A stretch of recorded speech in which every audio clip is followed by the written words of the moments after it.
Hello दोस्तों, मैं हूं आपका अपना संस्कार। इसमें जिस चीज का डर था आखिरकार वो अपनी गाड़ी में, अपनी महिंद्रा थार में हो ही गई है। अब मैं डर कहूं या फिर ये कहूं, जो चीज निश्चित है, अगर आप महिंद्रा की इस बड़े इंजन के साथ कोई ऑटोमेटिक गाड़ी ले रहे हो तो ये निश्चित है कि ये होगा ही होगा। और वो हो गई है, सिर्फ एक ही महीना गाड़ी ले हुआ है। अब वो क्या है वो दिखाता हूँ। और वो है ये भाई, डीजल वालों को, BS6 वालों को इसी चीज से डर लगता है। ये क्या है देखो, बता भी दिया भाई। रीजनरेशन का जो मार्क है वो आ चुका है, इंडिकेशन आ चुका है, अलर्ट आ चुका है कि भैया जो फिल्टर विल्टर है इसका वो चोक हो गया है। सिंपल सी भाषा में, जो आप पहले गाड़ियां देखते थे डीजल की, एकदम एक्सेलरेट करते, पीछे काला गुबार सा आता था धुएं का, वो अब BS6 में ना हो, बाहर के वातावरण को गंदा ना करे, इसीलिए इसके साइलेंसर में एक फिल्टर लगा दिया जाता है जिसे हम DPF कहते हैं, डीजल पार्टिकुलेट फिल्टर। वो साइलेंसर के बीच में, जिसे ढोल की बोला जाता है सिंपल सी भाषा में, उसके अंदर फिल्टर लगा देते हैं। तो जितनी भी कालक होती है वो उसके अंदर उसे इकट्ठा कर लेता है। अब इकट्ठा वो धीरे धीरे खुद से जल के राख भी होता रहता है, लेकिन ऐसा टाइम आता है कि जब वो पूरे की पूरी तरह से चोक हो जाता है। अब भाई जब चोक हो गया, दम घुटने लगता है गाड़ी का, तो ये बता देती है कि भैया इसे जल्दी से रीजनरेट कर लो, जिससे वो सारा का सारा निकल जाए। अब करा कैसे जाता है, हाई RPM करके पूरी अंदर गर्मी बन जाएगी, राख बन के वो बाहर निकल जाता है।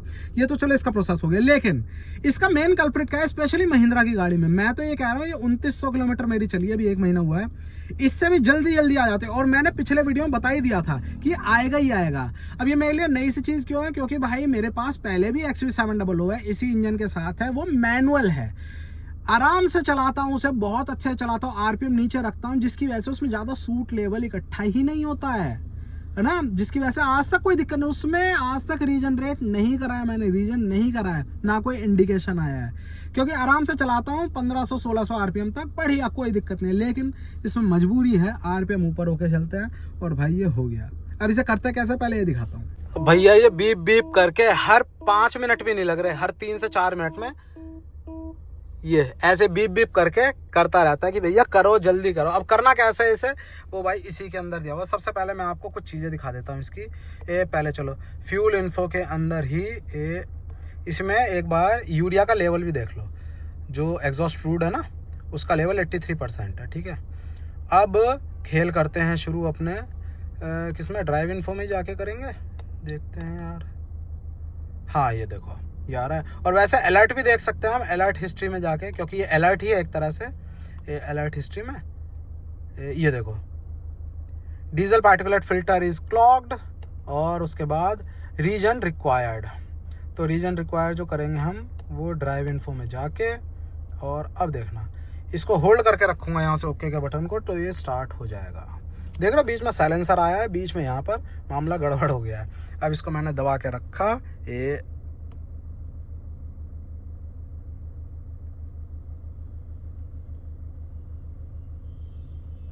का हो गए, दबा के रख रखा है हमने, नहीं हुआ, दोबारा से करते हैं। पार्क मोड पे डली हुई है गाड़ी, ये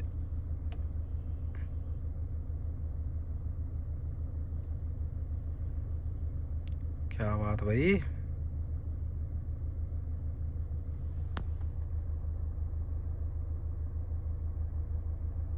कौन सी ऐसी कंडीशन है जो हम मैट नहीं कर रहे हैं, जिसकी वजह से ये हो नहीं रहा है।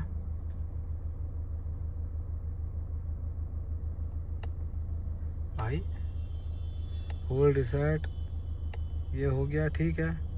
होल्ड ही करके रखना है इसे हमने, और कुछ तो करना नहीं है। देखो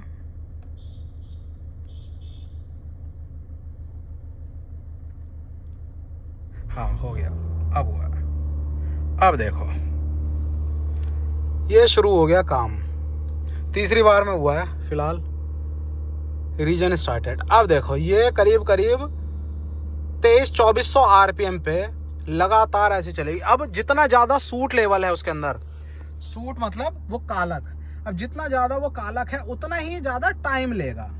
ऐसा इसमें कोई फिक्स टाइम नहीं है कि भाई ये 2 मिनट ही चलेगा, ये 5 मिनट ही चलेगा। मैंने कुछ गाड़ियों में देखा है भाई 20-20 मिनट, 25-25 मिनट वो चलता ही रहता है। अब ये डिपेंड करता है उसके सूट मास को लेकर, ठीक है। तो अब ये यहाँ पर चालू हो गया सिस्टम पूरा, देखो इन प्रोग्रेस। अब देखते हैं, मैंने 1:33 पे शुरू करा, 133 है ना, तो 133 पे शुरू करा।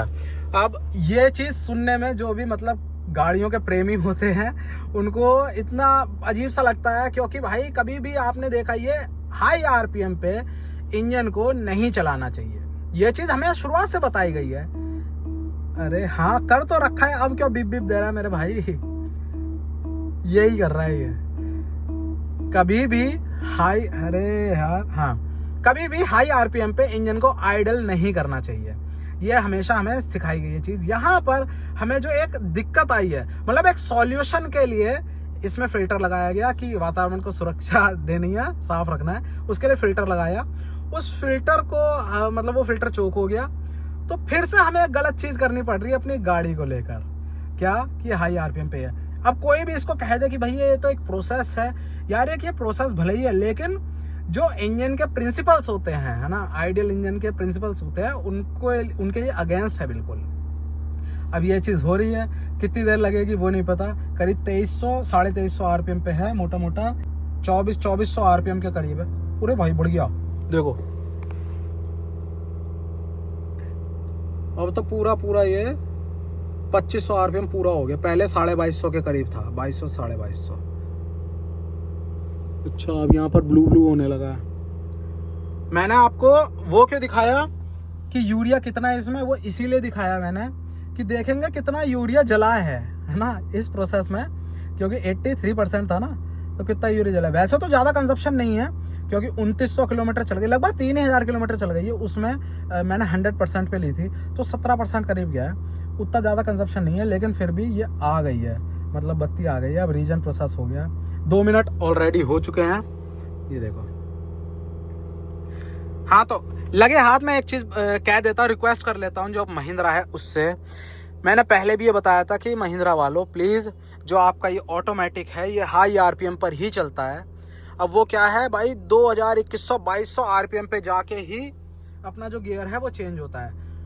ये चीज़ नहीं होनी चाहिए। मतलब एक मोड ऐसा डाल दो, आप कोई फिजिकल बटन तो इसमें कर नहीं सकते, आप केवल प्रोग्रामिंग से ही एक ऐसा इसी में अपने डिस्प्ले में एक मोड आ जाए, जब भी मैं गाड़ी स्टार्ट करूं मैं उसको सेलेक्ट कर लूं कि भाई इको मोड नाम रख दो उसका ना, इको मोड यहाँ पर आ जाएगा। अब इको मोड को जैसे मैं सेलेक्ट करूंगा तो जो भी हमारी थोड़ी सी पावर है वो कम हो जाएगी, क्योंकि जो आरपीएम है, आरपीएम मेरे डाउन पे ही अपशिफ्ट करने लगेगा। मतलब जैसे अभी 2100-2200 आरपीएम पे अपशिफ्ट कर रहा है, तो उस समय लगभग 1500-1600 आरपीएम पे अपशिफ्ट करने लगे। देख लेना इस कंडीशन पे ना, देखो मैनुअल में तो सब कर ही लेते हैं, मैनुअल में तो मैं 1500 आरपीएम पे कर लेता हूँ, और मैनुअल में ना 1500 आरपीएम पे अपशिफ्ट का इंडिकेटर भी आ जाता है। मतलब उसका सिस्टम भी डिजाइन इस तरह से करा गया है कि 1500 आरपीएम पे वो कह देता है कि अपशिफ्ट कर लो, अगला गियर लगा लो। 70 पे छठा गियर वो मांग लेती है गाड़ी, खुद से मांगती है, ऐसा नहीं है मैं ही लगा लेता हूँ। यहाँ पर छठा गियर लगता है 92 पे जाके।